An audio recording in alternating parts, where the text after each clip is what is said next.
tears because Yeah, it's something that This you is care at about. halftime. Yeah, yeah, I started. It was at halftime. I started like literally like I'm so frustrated at the point I'm like I'm mad. I want to fight, honestly. And that's the crazy thing is that's the first time they ever seen that side of me. You know what I'm saying? So like they always like we used to him just being quiet, like never say nothing, like you feel me? So like I was like amped up, and so he told me the story like okay, come back, it's a bad look, whatever. I'm like So ahead of the indictment, I sat down for a one-on-one interview with Hinton's defense attorney, Clyde Bennett. We talked about everything from the deadly shooting of Hinton's son and his mental state at the time of the deadly crash to Bennett taking him on as a client. What was going on with him when he was behind the wheel? Is it your contention that do you admit that he was behind the wheel? Because officers said that he was behind the wheel. There's video of him behind the wheel and that they took him out and in fact triple checked to make sure that he was the one that was behind the wheel. Based on my acquaintance with this case, it appears that he was a person that was driving a car. Okay. Yes. And mental capacity, where was he? He was out of his mind. He was not in his right mind.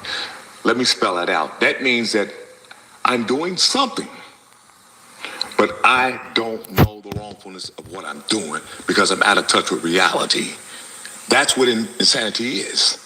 You can be insane and still present like a physically normal person, and you won't know that that person is insane, but for their actions and but for an evaluation of their brain.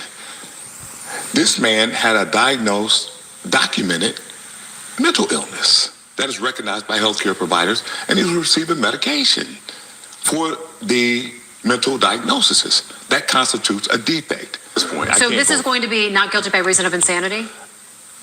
Potentially, yes. That's basically from what I've seen so far, and I haven't gotten all of the evidence.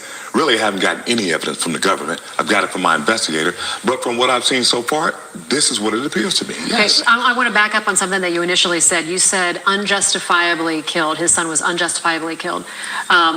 People would take issue with that as well. And that is going to be something that we're going to be looking at because there is 6 seconds of very shaky video. Right. So what is your contention there? When I say unjustifiably killed, I'm speaking through the lens and eyes of my client. Okay. So in his mind, when he sees a video and he sees his son being killed, he thinks it's unjustifiable. It's horrific. It's tragic. Do you know what it's like to see your son or daughter being killed? No, thank God I don't. Bloodline. I know you don't. I didn't mean to offend you when I said that. I have a son. If I saw my son being killed by somebody, I don't know how I would behave. And I don't have a mental history. Well, some might argue that I do, but I don't. So my point is that type of event would trigger a normal person, let alone a person with a history of mental illness. Can you walk me through that a little bit more? Taking into account what the family has said in your investigation as to what happened at that point. So he watched the video. He had to be driven home because he was so distraught. He was taken back to wherever that was, where they watched the tape. To get his vehicle. To get his vehicle. Correct. And then at that point, did he go straight over to UC?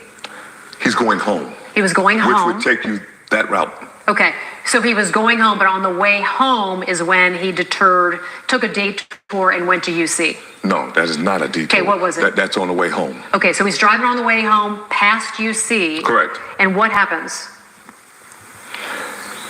There's a claim that when he was on Martin Luther King Drive, he stopped his car and he accelerated and struck a police officer, or Hamilton County Deputy Sheriff. That's the claim, and that's what the video depicts. And tell me more about that investigation, your side and what the family says and what he says about that. The family doesn't know what happened then because they were not with him. So, but based on the information that I have, that is a claim that is made by the government. Now, have I verified for a fact that that has actually happened? No, because I haven't seen all of the discovery. But based on what I've seen, that is the claim. Okay. What I do know is his state of mind, based on speaking to family members and based on speaking to him. And you've talked to him since. Does he talk? I can't without giving us any information. I would be giving you attorney-client privilege, okay. Especially when not guilty by reason of insanity or competence is an issue for me to discuss whether or not I believe he was competent. I'm not going to get into that. Okay. Now, let me just say, this conversation was about an hour long. And if you're sitting at home and you're thinking the question, I probably asked that one, so it's coming up, okay? Coming up at 6, he's going to address dozens of sheriff deputies that were in Hinton's court hearing and his client's current mental state, and also whether or not the people out in the community can swallow the pill of not guilty by reason of insanity. It's all coming up.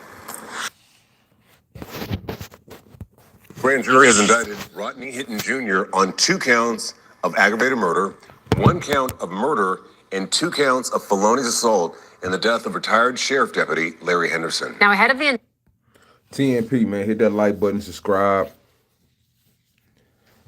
Let's talk about this. Let's have a good old discussion tonight. You know what I'm saying? Pick each other's brains, have a conversation about this tragic situation that transpired in Cincinnati, Ohio. Man, when people had to lose their lives over some bullshit, bull job, ignorance, whatever you want to call it, man. But senseless murder of a sheriff, man. Senseless murder of a sheriff. Senseless murder of a deputy that had nothing to do with this incident. indictment, I sat down for a one-on-one interview with Hinton's defense attorney, Clyde Bennett. We talked about everything. It was like an hour-long conversation, from the deadly shooting of Hinton's son to his mental state at the time of the deadly crash. Here's a portion.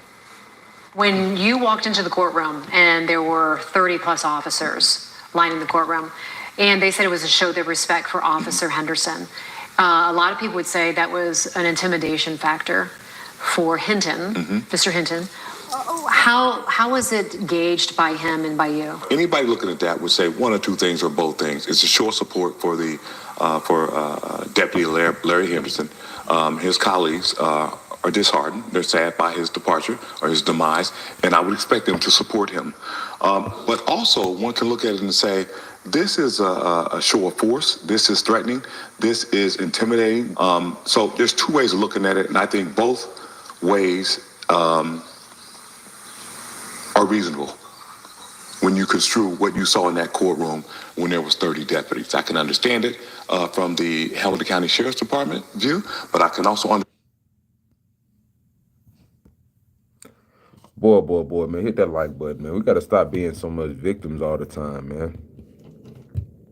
This world lacks accountability, man. It lacks manhood, man. It lacks, thoroughness. You understand, like, intimidation, man. Lawlessness is not the way, understandably so. Lawlessness is not the way in which our society is conducted here in America. We cannot live in a lawless nation. You know what I'm saying? We cannot have it, disparate sentencing. We can't have people being treated differently and just because of their race. You know what I'm saying? In certain situations, like, it is tragic that the young man, 18-year-old, had to lose his life. But the biggest question that folks aren't asking is, why were you in a stolen vehicle running around with a gun in your hand, a loaded pistol in your hand? I'm not saying that means that you deserve the death sentence. You know what I'm saying? To have your life taken away just because of that situation. But you got to look at it from both perspectives, man. The officer wanting to go home. The officer doesn't want to lose their life. You know what I'm saying? That they come to a situation trying to get the stolen property back to the owner. These idiots sitting around riding around in a stolen vehicle from Kentucky. They stole from Kentucky and drove into Ohio. And, like, what are they supposed to do? The officers doing their jobs. You know what I'm saying? Like, I just don't get it as to, if you just gave yourself up and didn't run with a weapon out displayed, you would easily have still had your life today. I mean, it is a blink of an eye reaction that these police officers have to have out here on duty. In the blink of an eye, their lives could be changed, or they could change the lives of others. And it's like I said, you gotta have accountability, man. If that was my son, or that was my brother, or my uncle, or a relative with 30 or 40 police officers 2 or 3 feet away from him when he's in court seeking justice. Not guilty by reason of insanity is a tough pill to swallow for a lot of people.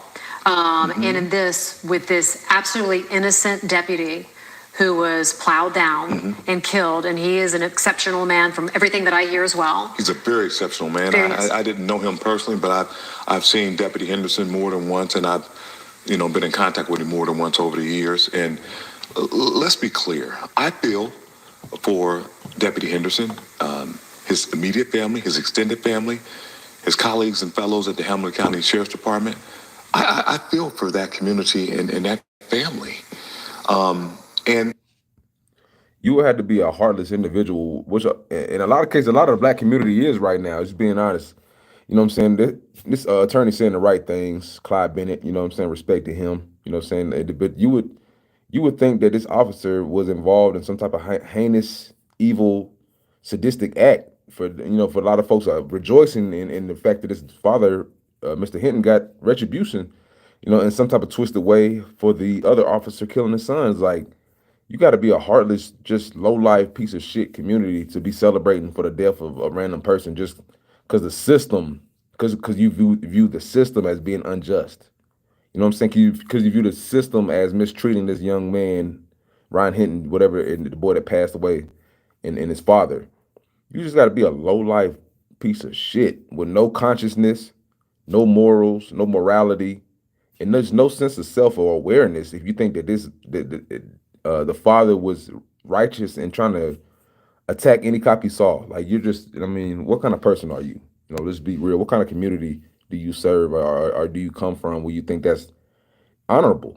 To take the life of a man that's out here directing traffic, minding his fucking business, just wants to go home, just wants to make a living as a retired sheriff officer, whatever, and you feel like he deserved to die because he donned the blue, he's a law enforcement officer. Come on, man.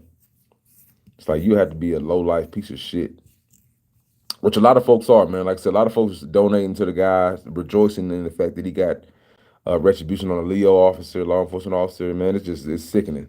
the Hintons feel bad for what transpired or what happened to Deputy Henderson. They pray for the Henderson family, and I pray for that family too.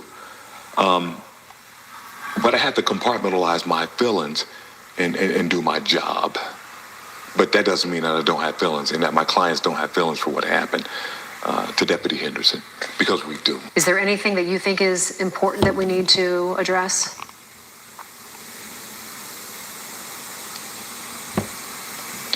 No. Because you can't go into any more detail about the mental illness, which is what I would want to know about. I can't. That would be divulging attorney-client privilege. Because the thing at this is, stage of the legal process. as I've said it twice, not guilty by reason of insanity makes a lot of people angry. Right. Why? A cop-out. It's a cop-out. It's a cop-out if it isn't real. Right. And that's the thing. Proving the fact that it's real. Right. It's like a court case in its own. The doctor proves that it's real. The medical records proves that it's real. His conduct proves that it's real. And I think that's forthcoming. Tell me what it was like when you were talking to the family.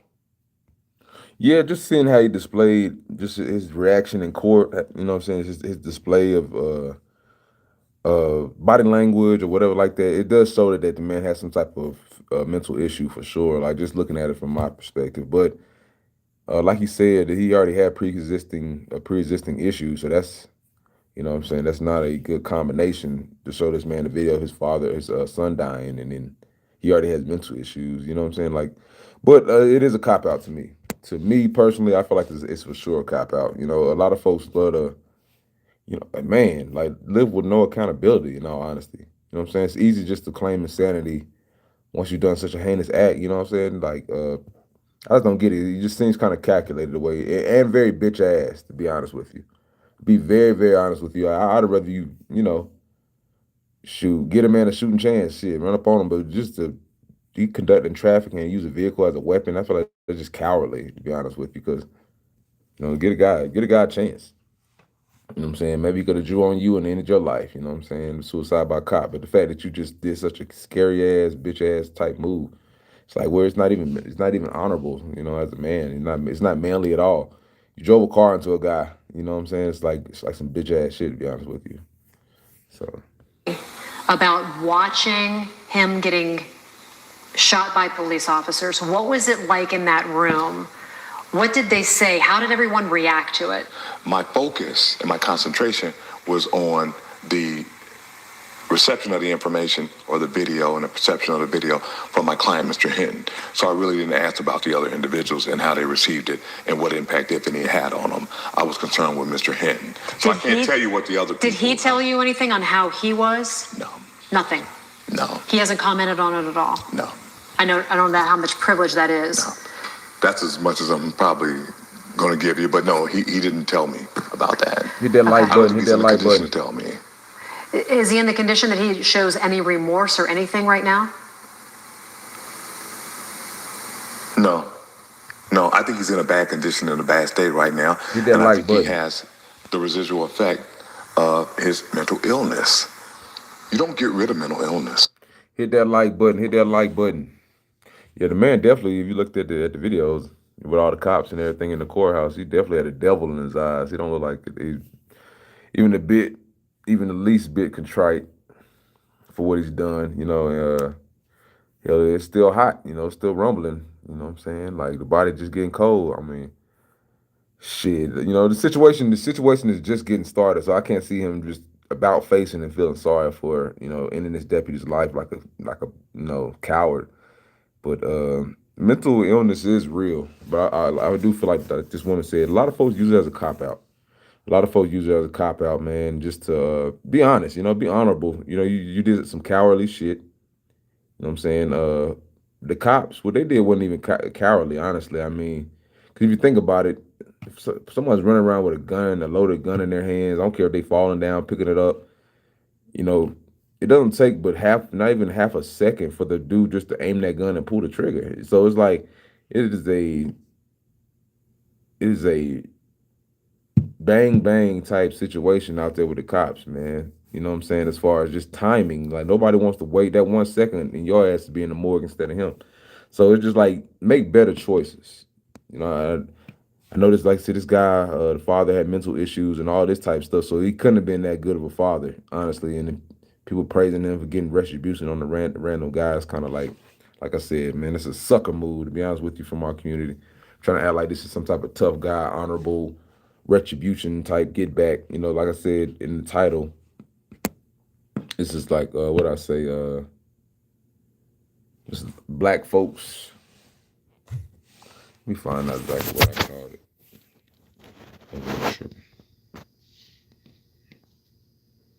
Can you get it all the way? Rodney Hinton Jr. in the face of black pride, man. That's what I call it, man. Because look, I mean, you look around, people are really getting pride from the fact that this man killed somebody. You know, like some type of racial pride, or it's like a rallying call, or, you know what I'm saying? People are really getting behind this situation. I'm telling you, it's definitely a sickening act, to be honest. It's a cowardly, sickening act. And the fact that people are getting behind it as if it's just. People in the black community, man, we have some deep healing that we need to do, that needs to take place for us just to have some type of peace while we're on this earth, honestly. Because, I mean, these type of things, you know what I'm saying, it's irrational. You know, it just cannot be, there's no way it can be rationalized and explained to try to make it sound like he's doing some type of just actions. You know, everybody wants to, what's the dude? Everybody wants to say he has the spirit of Nat Turner and place all this, you know, slavery mindset, rebellious type mindset behind it, and as if he's some type of martyr defending the black community and defending the unjust system against. Come on, man. Like, where are the real men like me, like TNP? Hit that like button. That's gonna choose to have a difficult conversation with their own community and say, why was this boy in the stolen vehicle? Why, when the cops came, cornered the vehicle, why didn't you comply with what the direct orders were from the officers? Why was your first thing in your mind to flee out of the stolen vehicle and try to run with a weapon on your person? Why do you expect to make a law enforcement officer's job difficult and even more dangerous than it is by being an assailant in a stolen vehicle, running around with a loaded firearm with an extended clip hanging on it in multiple magazines? Why do you feel like that's a just thing to do, that you should be able to survive an encounter when you're an active threat? Make that make sense. Why how do we defend this as a community? Hit that like button for me. Hit that like button. Hit that like button. We cooking right now, TNP. I just want to know. I just don't get my community. I really don't. I really don't. I don't. Like the lack of manhood and the lack of male leadership is destroying our communities. It is straight up destroying the black community, man. I don't care where it's at. East Coast, West Coast, down south, up north. The lack of male leadership is destroying the black community, and it's starting to be a culture thing and a cultural divide where it's right versus wrong, and people can sit here and pout and cry and all this type of, what I'm saying? At the end of the day, he's at the mercy of the court. Mr. Hinton is Rodney Hinton is at the mercy of the court. So I'm sure he's accepted his fate. He's already made a decision as a man. He did a cowardly act to kill somebody that had nothing to do with it, with his son passing. Cowardly act. So I'm sure as a man, I can respect the fact that he's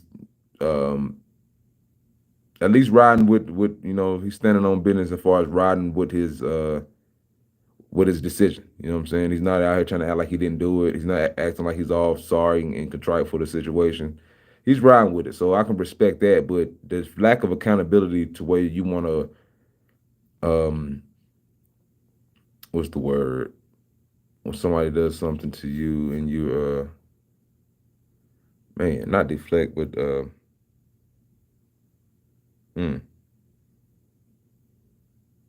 can't even think of the word right now, but basically it's displace. You want to displace your hate and your energy and the things like that happen in your life onto someone else. That's all it is. It's a case of displaced energy. That's all it is. You know what I'm saying? Displaced energy, displaced anger. You know what I'm saying? Displaced fury. And they had to come out somewhere, and he chose this random officer. So, but to me, I think it's a cowardly act. I think the black folks defending it are cowards, losers, degenerates, really hurt feelings, just emotionally hurt people who hate white people for one. Let me tell you that. You know what I'm saying? And you will not make it into the kingdom of God with hate in your heart. I don't care what nobody says. Like, hate is not going to help you in no way, form, or fashion, man. Get that hate out of your heart.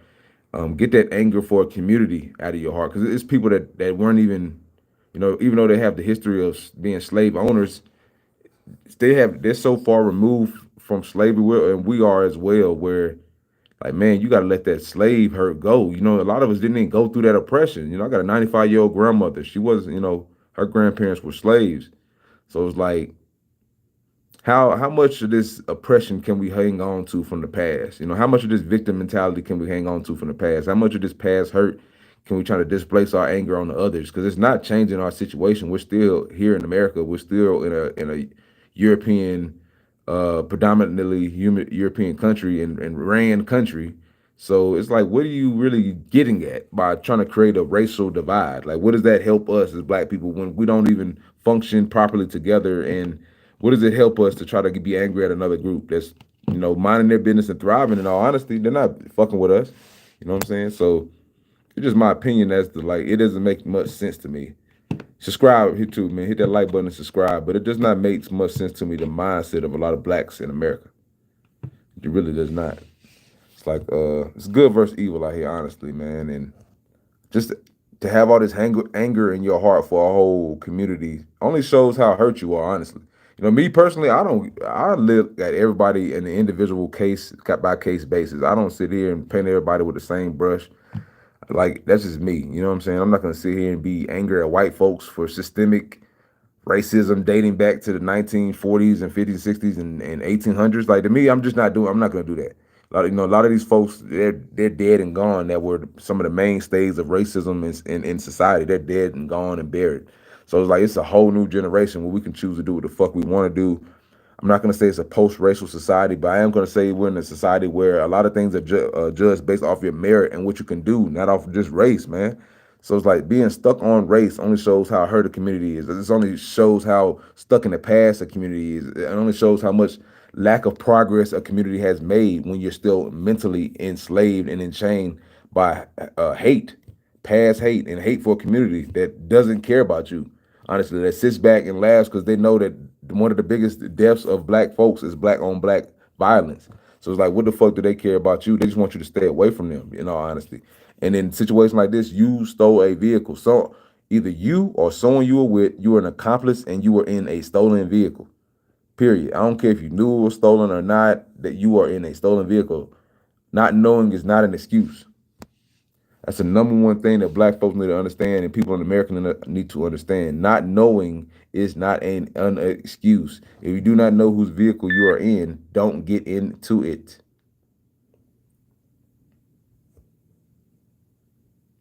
And if you are in a stolen vehicle, and they obviously knew the vehicle was stolen because they fled. That is one of the first indicators of guilt, is to flee, to run.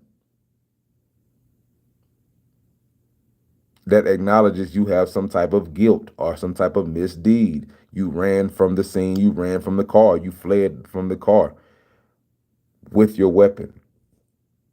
Even if you I'm just being honest, if you didn't know it was stolen, you just would have stayed in the car until it accepted whatever it was. The weapon charges you would have took, the accused grand theft you would have took, whatever it took, because you would have knew at the end of the day it's all gonna come out, the truth, and it would have came out. If you didn't know, you didn't know. So, but yeah, it's just a lot of bad judgments being made out here in the community. A lot of, just like I said, emotionally hurt people, man. It doesn't go away. So the ruse, the fraud, the temporary insanity, oh, I was upset, and then 5 minutes later, you realize what you did, you were wrong, or you're hanging out, doing whatever you typically would do, and you're normal. That's usually a fraud. This man is still under the influence of his mental defect and condition. So I haven't been able to get the information I need from him. Okay. Let me just reiterate. I said this at 5 o'clock. This interview was like an hour long, and we addressed a lot of different issues. He talked about everything that I asked him. We talk about mental illness a lot, and his plea.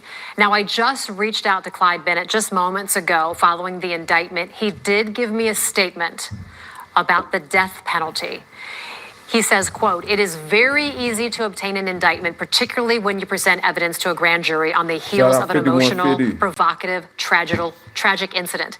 As a matter of law, an indictment is not indicative that of good guilt. old In coffee. fact, the judge tells a jury that the indictment means nothing." He went on to say, in this case, the indictment does not change the facts, circumstances, and events of that unfortunate day. It does not change the fact that Mr. Hinton has a history of mental illness. Mr. Hinton experienced a psychiatric episode triggered by watching a video of his son being shot to death. And that because of his mental defect, he did not know the wrongfulness of his conduct when he engaged Deputy Henderson. Bennett says they look forward to their day in court. Yeah, I call bullshit on that. This is me personally. I call bullshit. But the attorney is going to do what he has to do. That's his job. His job is to defend his client's stance, right, wrong, or indifferent. So I don't knock that. And that just makes sense. Lawyer questions if officer was in danger when he shot 18-year-old. Now, it's all going to be broken down, film by film, pixel by pixel, all that, frame by frame. They're going to break it down to see if the gun was angled toward the officer, all the above, which would make sense. You know what I'm saying? They're going to try to justify in some type of way that the officer was, in the wrong for firing on this young man, but wrong place, wrong time, and just doing the wrong things. It's just, we got to understand as a people that life is precious. You know what I'm saying? And what you do with it and the decisions you make is everything in life. And this father, he has to learn, you know what I'm saying? It's just a tragedy, as far as a father, you really didn't do your son any justice if he's out here living like this. You know what I'm saying? And that's just facts.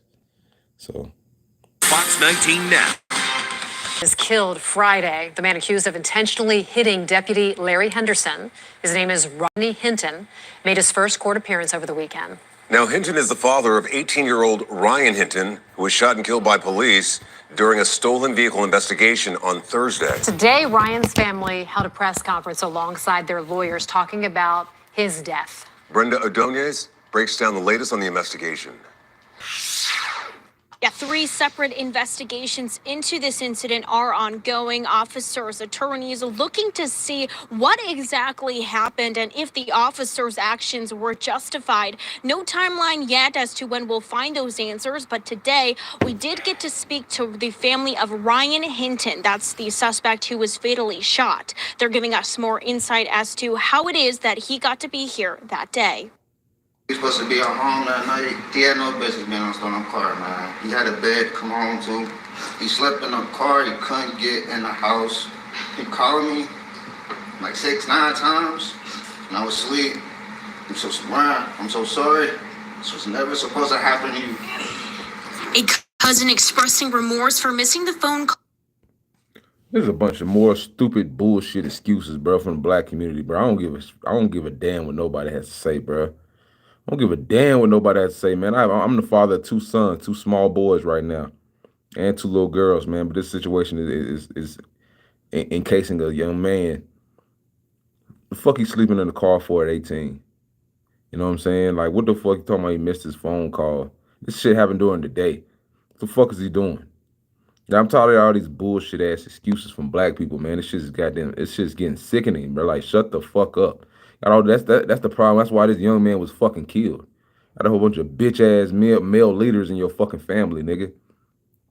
See all these women, y'all bunch of women raised losers, bro. Like, let's be honest, man. Like, over here fucking boo-hooing and all this excuse making and what shoulda coulda happened and all this, man. I'm sick of the black community, bro. I'll be the first one to say I'm sick of the black community. I always want to be reactive instead of proactive. Motherfucker. Stop being so reactionary, man. After this man gets fucking killed, now you want to cry about where he was staying at and how it shouldn't have happened. It happened, though. Like, everybody want to talk about how it shouldn't happen and how it couldn't have happened. Make it make sense, bro. Black people always want to act like, oh, man, this shouldn't have happened. Then why did it happen? Yeah, it should have happened, motherfucker. The fuck you talking about, bro? Black folks, nigga, with your mindset, that's why shit like this happened. It shouldn't have happened. But it happened exactly how it should have, motherfucker. Like, get the hell out of here, nigga. If y'all really cared about that young black man, y'all wouldn't have had him out here running around with fucking high caliber guns loaded with extended clips. Y'all wouldn't have had him out here living in cars. He'd have had, if you're talking about he had a bed, why wasn't he in it? Talking about you missed a phone call. Nigga, get the fuck out of here, man. That shit happened in the middle of the broad daylight. So what the fuck going on, nigga?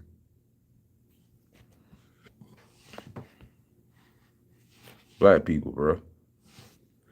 This shit makes me upset and very angry. Calls of 18-year-old Ryan Hinton, a former Don High School student who that night slept in a... I'm so sorry. This was never supposed to happen to you. A cousin expressing remorse for missing the phone calls of 18-year-old Ryan Hinton, a former Don High School student who that night slept in a stolen car with 3 others. Police tracked the car to a parking lot in East Price Hill. That's when all 4 suspects ran.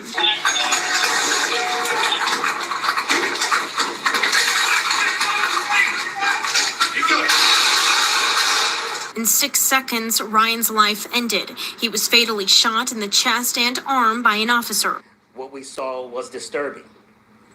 The family was upset, as you can imagine. The Cochran firm has launched its own investigation into the shooting that was captured on a blurry body cam. The lens in that body camera cost 8 cents.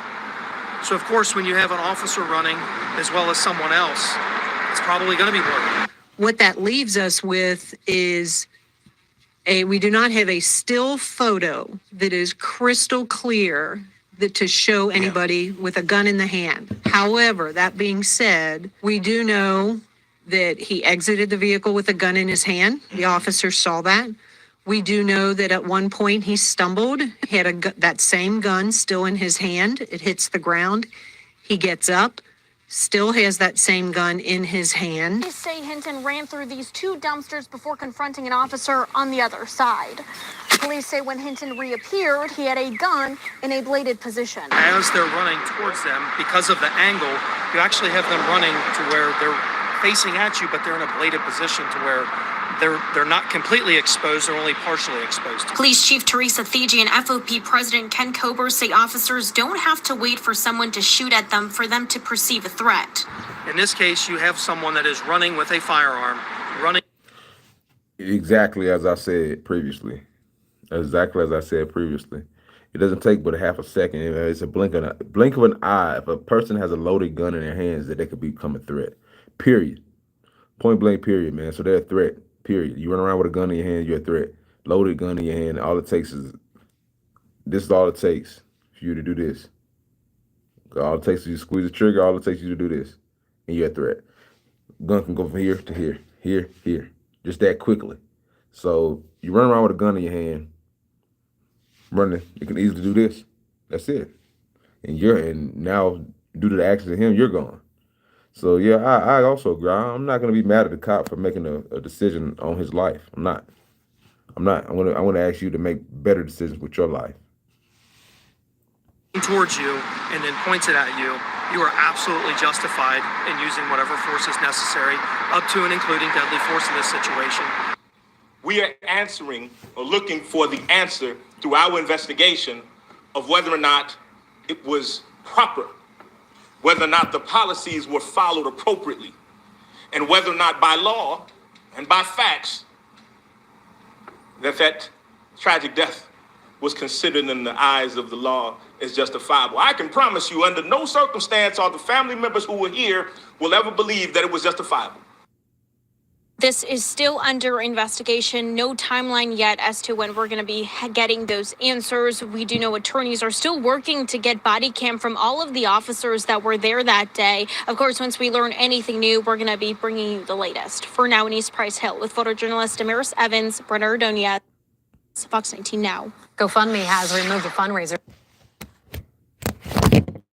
Yeah, man, of course the family is gonna believe that their grandson is righteous or whatever, you know what I'm saying? And like I said, but the courts will ultimately decide if they pass what.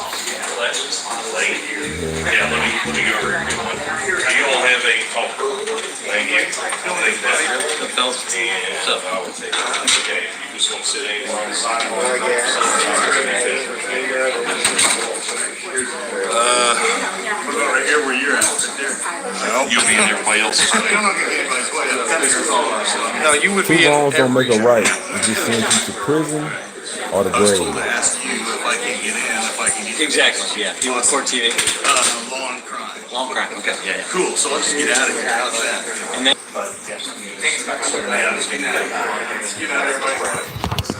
That's my biggest thing. This kid wasn't innocent. That's my biggest thing. I want to get through to the audience that's watching, man. This kid, 18-year-old kid, he can go serve in the military, man. He can do what he wants. Like, he's 18-year-old, he's a young man.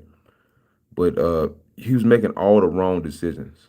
I'm just gonna say that right now. He's making all the wrong decisions. And it's not a coincidence that this man and his father act in which the way they did, conduct themselves the way they do, and are under the situation that they are. Black men, man, young men, you got to be accountable for your actions. One thing that we have to teach our kids while they're young. Not knowing is not an excuse. You know, living as if you are above the law is not acceptable. You're gonna be treated like anyone else in this world. You know, and your actions that you do you're responsible for. So everything he did of leading up to this ultimately led to his untimely death. You know, being slayed by the officer. So it's like, first we got to be men first, man. We got to bring back real manhood. TMP, True Masculinity Podcast. We got to bring back the accountable male, because it's, as I say, you'd rather survive and have to deal with the ramifications of the courthouse and whatever their system that could throw at you than to be dead, you know, carried by six. So I just want black men to survive these encounters with the police officers. This is one of the biggest things I push on my channel, is learning how to deal with, you know, situations where you come across officers and dealing with them out here in the world. You just need to learn how to conduct yourself as a man. You know, even turning yourself in or just being compliant whenever you're, you know, faced with the authorities just knowing how to conduct yourself as a man. You know, running around with a gun is not a good equation to survival. You know, and everybody just wants to brush over that mindset and brush over that situation that he had a loaded pistol on him. You know, I don't know what type of world we're living in where that is acceptable, but I don't want to live in it. You know, I don't agree with most of the black folks out here that's out here celebrating. Personally, I don't. I feel like a cowardice act was done by the father. I feel like a stupid act was done by the son, sleeping in a stolen vehicle with a gun on him, with stolen weapons on and all that shit in the car. I feel like that is just the dumbest shit for us to hang our hats on, and we want to die on this hill and beat our chests on being able to run around with guns and survive. You know, like that's if we can't jump out of a stolen vehicle with a gun in our hands, being a threat, and survive the encounter with a police officer, we feel like that's racism. We feel like that's systemic racism if we're killed in the act of being apprehended or being brought to justice for riding or sleeping in a stolen vehicle with weapons and jumping out of the vehicle with weapons shown and in our hands.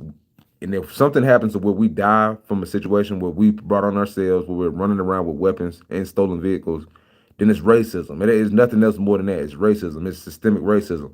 It's not my fault while I'm I'm in a stolen vehicle. It's not my fault while I'm running around with a gun in my hand loaded. It's not my fault that I don't know any better. I'm black. Excuse me for my dumbass, illogical and irrational behavior. I'm black, and if you take my life away and don't give me a chance to make amends for it, then you're racist. Come on, man. Come on, man. I should be above the law. Why you hold me accountable? Why should I be shot for running around with a gun in my hand and being a threat? If you shoot me and I'm running around with a gun in my hand in a stolen vehicle, acting a damn fool and not being compliant, showing my hands and letting the cops come in and detain me, I'm gonna run like an idiot with a gun in my hand. And if you kill me, you shoot me, you harm me, you're racist. Even though I made all the decisions that led up to me to being killed and shot and arrested and detained, if you do anything to deter me from getting away or you try to harm me while I'm in the act of committing a felony, you're wrong. The system is racist.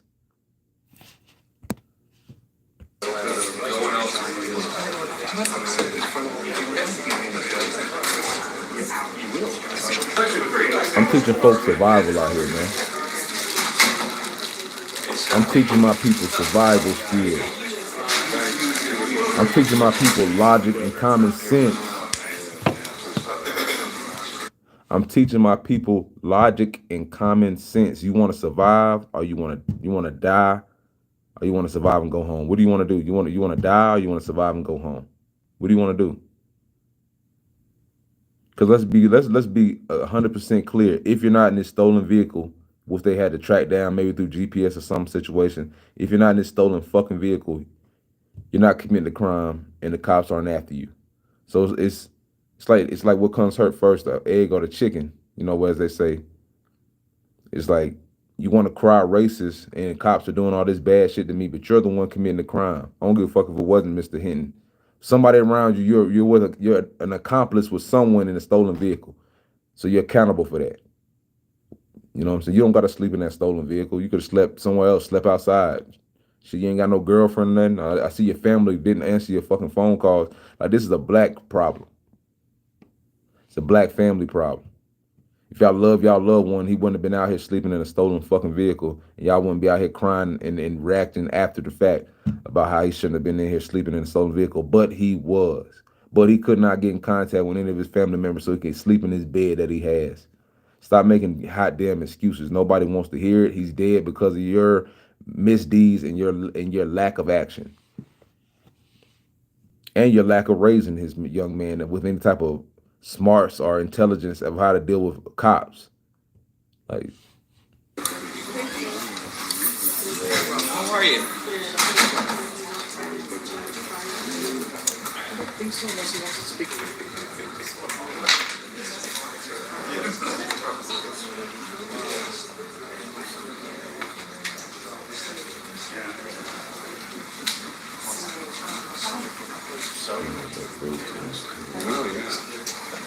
Good for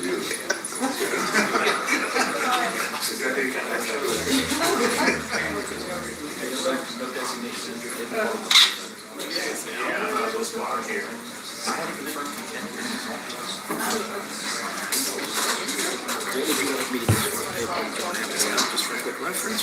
No, I'm good. Get some of this good old coffee in me, man. Hit that like button for your boy, Big Cal. Hit that like button, TMP.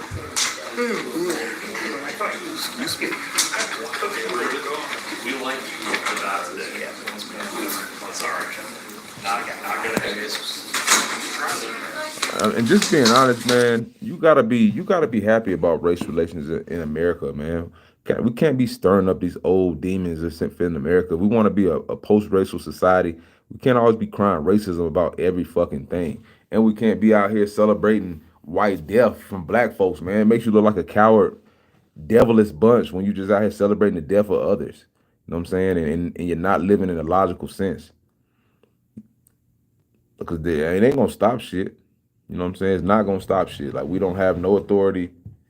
If another young black male acts like this, the same thing gonna happen to him.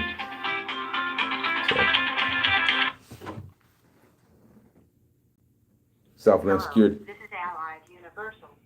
We are calling to verify that our security professional is active and on duty. Please press the number 6. We have successfully verified that you are active and on duty. Thank you. Sipping on this coffee so I can stay up. Better go get this work in tonight. It's a beautiful night out here. Just getting this quick coffee so I can stay up through this night shift, man. Hey, got me some good sleep today. I'm feeling very, very active, very good right now. So thankful for life. So thankful for knowledge. So thankful for discernment that was given and disseminated into myself from family members. It's trickled down for the whole family to understand that accountability and emotional intelligence is survivable out here for all people of all races. You know, you got to use your common sense. Cannot be stuck in a racial idolatry mindset where everything is racist, everything's systemic racism, everybody has a chip on their shoulder as black folks. It's really, like I said, it's a situation where you're living like a child. And I don't know too many black people who wants to live like this. You know what I'm saying? Where you don't have no accountability for your life. It's just wild. You know what I'm saying? It's being childish. It's a childish mindset to have.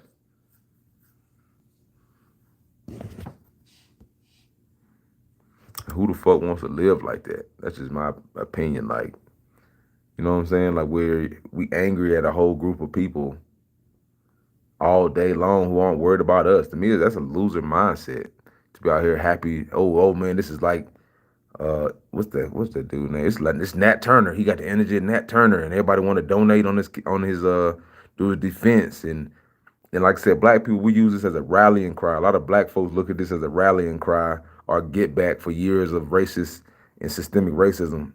And we haven't even endured like that. You know what I'm saying? Our ancestors endured a lot of the traumas and shit. We ain't even endured it, but we got so much trauma on us and victim mentality going on that we want to feel like, oh, we're just as oppressed as our ancestors, when that's not true. It's not true, man. It's not true at all. A lot of decisions you make, you got to stand on them and be accountable for them, man. I'm not sitting here wasting my time on this earth pointing the finger at another race, and giving them power over my life. That's coward. That's a cowardice motherfucker, man. That's a cowardly community that sits around pointing the finger of blame at another person and want them to be accountable for our losses. Like, man, like they're not God. Like they're just people. They're just another person on this rock, just like us on this planet. They have no control. They're not powerful. All mystical creatures that control the earth and the temperature and the mindset of others. Then I mean, we're all human beings having this spiritual, earthly existence. Man, we're spiritual beings having this earthly existence. Like, come on, dog. That to me, that's just like a cowardly type mindset. That's why I can't get down with the black community. I cannot get down with the black community in a lot of ways, man, because I will not pedestalize whiteness. I will not put them in this, in this position of power in my mind where they're all this and all that. Like, we make our own decisions in the black community. Like, we can level up and do our own things. Right now, the biggest impediment is ourselves. Stop trying to sit here and blame white folks. This magical man pulling levers in the background, just controlling everything. That's bullshit. You know what I'm saying? Like, Situations like this, it only shows our victim mentality. We want to point blame at the system and not the individual. Because this is an individual mistake. This is a situation where this young man was not taught properly how to be a man. 18 years old, he was cut down in the prime of his life, and now it's over with. Just because in his formative years, he was not raised correctly.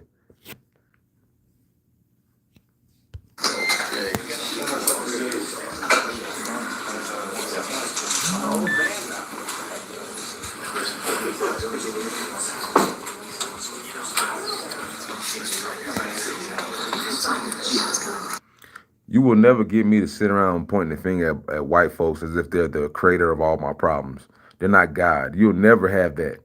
Like, I would never give them that power like black folks will do out here, man. Because y'all really feel powerless. Y'all don't do anything to y'all don't do anything to what's the name of yourself?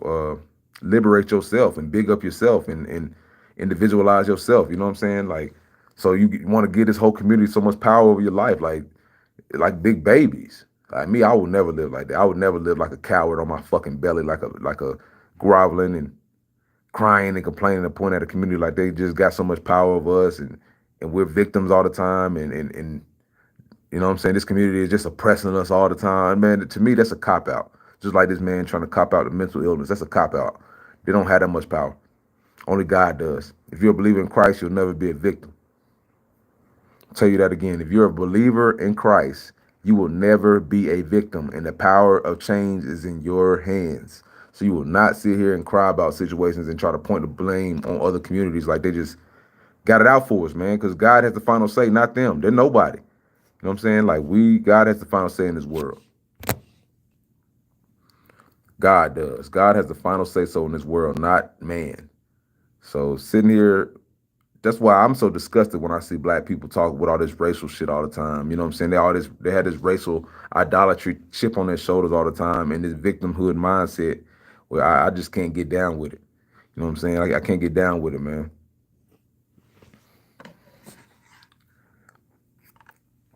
And you rarely see other communities just due to chattel slavery and the transatlantic slave trade in the turmoils of the past of this country, the racial systemic oppression, all that. Now it's like we get to play victim for our whole lives, and I'm not with that. I'm not, because no other community does that. No other community sits around complaining about another community like they have so much power over them and like we're so oppressed. It's only black folks. Like no other community, Chinese, Hispanics, no other community sits around crying as much as we do and point the finger of racism in every situation than black folks. Like, let's be real. And no other community looks for racism or looks for some type of slight in every situation as opposed to using accountability for your actions. No other community tries to excuse bad misdeeds than us. So, and I'm not, like I told you, I'm not getting down with it. I do not agree with that shit. I believe that we are the masters of our fate. And I'm not giving someone that type of power like they control over me. Not in my lifetime. God has that. So yeah, it's just same old story gets old after a while. Just being honest, man. Subscribe to the channel too, man. It's TNP. Subscribe to TNP. Appreciate y'all tuning in to TNP. But I just had to get my opinion out on this, man, because I'm not gonna sit around being a victim. Because I know I'm not one. You know, I know God gives me the power and to liberate ourselves and to fight for injustice if it does occur. But situations like this, you're not going to be able to pull the wool over my eyes, the racial idolatry wool over my eyes. I'm going to scream from the mountaintops that this boy was wrong. The son was wrong. The father was wrong. Point blank, period. And if it had been anybody else, you'd have got the same treatment, in my opinion. Do I feel like black bodies are devalued at times? Yes. Yes. At times we are devalued, but we devalue ourselves. You know what I'm saying? By doing stupid shit like this. Becoming criminals. When you become in a career criminal, when you do criminalistic activities, you devalue yourself. Because now you're giving other people the opportunity to put you in and typecast you and stereotype you into this role in which you play out and live up to. And I'm not with that. Bunch of niggas in a stolen vehicle with fucking guns. What kind of, how kind of stereotype does that check the box on? You make us all look in a bad light when you play into these tropes. We ain't gonna talk about that, huh? We just gonna point the blame at the white man and excuse bad acts and say, "Oh man, hey, we gotta get back, man. We got the white man, man. He hit the, hey, I don't care. They hurt his son. And we gotta get back. He hit the officer, killed the officer. Yeah, but that's it. We got him. We got him. Man, let me where's cash at? Where's GoFundMe? Let me put some money on this shit. Cause we gotta get back on the white man. Yeah, that's it. That's it. We got him. We got the white man back for all the oppression and systemic racism that he does. George Floyd, BLM. We got him, baby. Let's lose this shit, dog. It's being real. I'm not wasting a dime on no bullshit like that. Motherfucker was wrong. Put some money into your community to do something positive, to teach kids not to act like this, to not ride around committing felonies and ride around with guns and shit. Probably potentially looking for another black man to kill out there in Cincinnati. More than likely, you run around with all these guns, y'all ain't about to kill it. Who y'all about to kill? What the fuck you got guns for? Who y'all ops is? Somebody look just like you? So get the fuck out of my face. Why you got all these guns with extended clips on them, man? What the fuck y'all need all this protection for? You know what the hell, y'all. You know what the time is of this world. We know what's up. Riding around in stolen vehicles with guns. Who the fuck you need all this for, man? Who y'all about to slide on? Take their lives or hurt them. Like I said, black folks, we're the biggest devaluers of ourselves. We devalue ourselves, and we want to point a blame, like I said, at other communities to feel better about ourselves, to feel like we have some type of oppression on our backs. When we're the ones that oppress ourselves. We're the ones that create these situations, and then we cry racism when the shit blows. The blowback hits us in the fucking face. I'm not gonna be reactionary. I'm gonna be proactive. I'm gonna teach my kids not to commit crimes. I'm gonna teach my kids to not ride around with stolen guns, jumping out cars and shit like that, pointing them at cops. Teach my kids to, take the stairs, man. You ain't got to be doing all this idiot shit to try to live up to whoever. Be a wise, intelligent individual, critically thinking type person. Don't think with the group. Don't group think.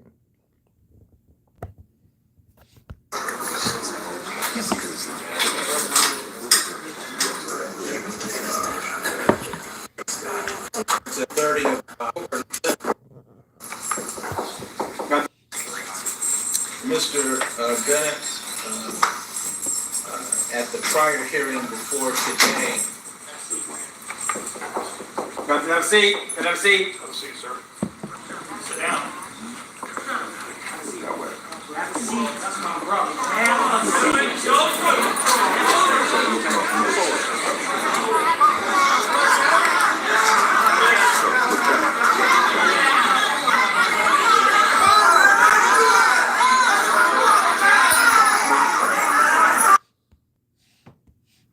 I'm gonna be honest, man. A lot of these folks, they actually handle it rather well, to be honest with you, man, because they actually handling this rather well, dog.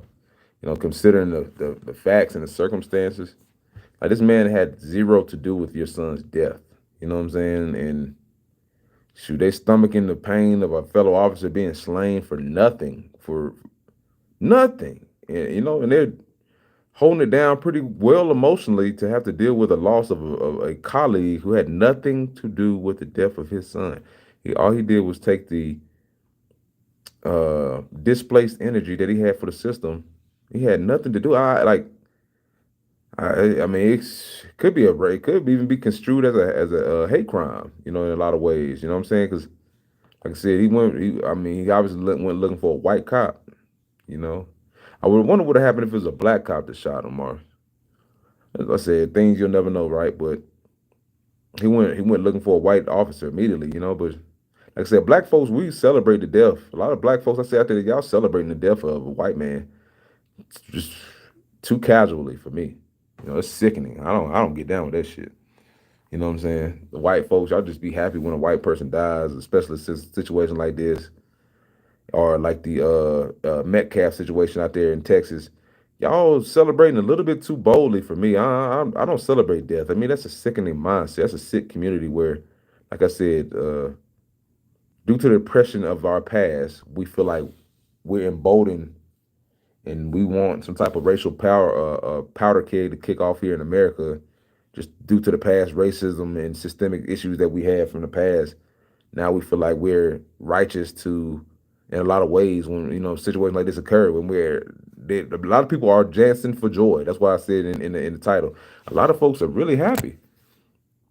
They are really happy. They're ready and willing to donate to the situation and are happy. They're ecstatic that a white person got their comeuppance. It's kind of like they get to, what I'm saying? Like let black people or let white people sit around celebrating the death of, black folks like that. Like it would not be met with the same situation. We'd be crying racism again. But black folks sit around here and celebrate the death of someone just because of the, situation like this. It's really crazy. Really, really crazy, man.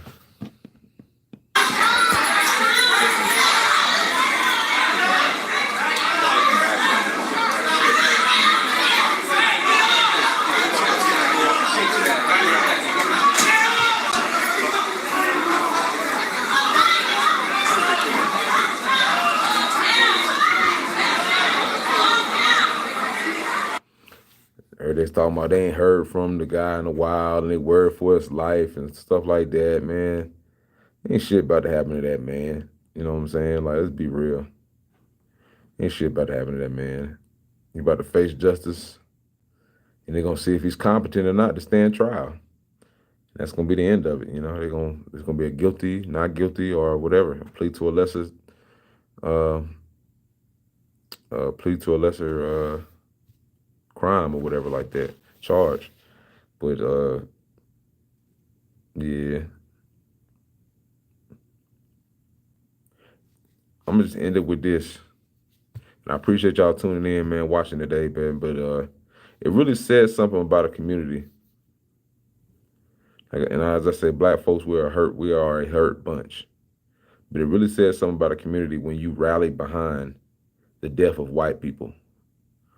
You know what I'm saying? It really says something about the hurt that's in your heart, and the anger and the animosity and the dysfunction and the degeneracy of a whole community that can get behind death just because it's a white person, just because you are mad at white people.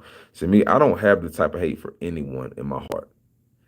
Like, I am a firm believer in Christ and in God. I don't have the type of hate for anyone in my heart. Because how do you live with that? How can you love yourself? How can you love your brethren when you can rationalize and celebrate the death of another?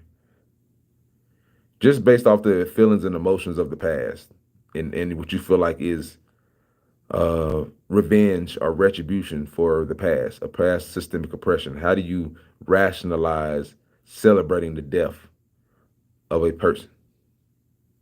I just don't get it.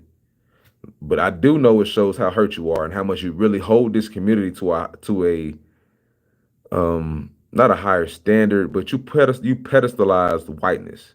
I don't do that. We're all people. Like, a lot of black folks, they pedestalize whiteness. They look at it as this pure, beautiful thing that stands above them and has all these powers and resources and control.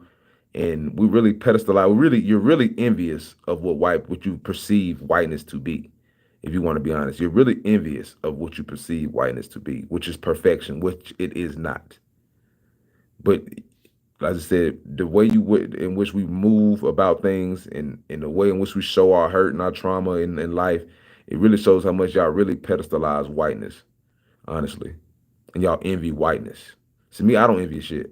I love my life. I love being black. I love the situation we're in. I love being the God's people and blessed and going through the things that we go through. I love it. Because especially in the world and times we're living in now, man, these are sweet times for black folks. If you follow the rules, if you're listening under the guidelines of God, if you're following God's order and God's law, this is a perfect time to be a black person or a perfect time to be a human being on this earth, especially in America. Especially in America, man. So I don't want to hear all the damn excuses, all the crybabyisms, all the victim mindset going on rampantly. I don't want to hear that. I don't want to hear it. Like, we need to pull ourselves up by our bootstraps, go get it. Stop whining, stop complaining, stop looking for the white man to solve all your issues, or stop looking for the white man to be the provider and the cause of all your issues, because that is bullshit. That's what's holding you back in life as black people. Sitting around thinking that white people are sitting here trying to hold you back like they don't have life to live themselves, family, bills, pain, suffering, sickness, life. They live life too. They're not impervious to pain. They go through things too. You think your pain is more worse than theirs? You think your bills or the work you do is harder than theirs? There's people out here of all races that's hurting. All races that go through things. All races that go through poverty. That go through a multitude of situations. They go through the law. They go, you know what I'm saying? They go through the system. It's just like we're the ones that caught up in the trap. We're the ones that's caught up in the matrix. We're the ones that's still mentally oppressed, mentally enslaved. Because if you have hate in your heart, you're still mentally enslaved. If you have hate in your heart based off the fact of race, you're still mentally enslaved and you're still a slave. So let that hate go. Purify your heart. Love one another. Teach your kids that this system is corrupt, but getting better. But it's a place that's going to give you your fair share in this world. And that's all you can ask for. You can't ask for double standards. Can't ask to be above the law. All you can ask is for a fair shake, which they're giving you. And we abuse daily. Like I said, through gun violence on ourselves, through lawless, breaking the law, criminality. We abuse a beautiful, beautiful system here in America that gives us all type of rights and abilities to a pursuit of happiness and freedom. And we look at it and we spit on that opportunity.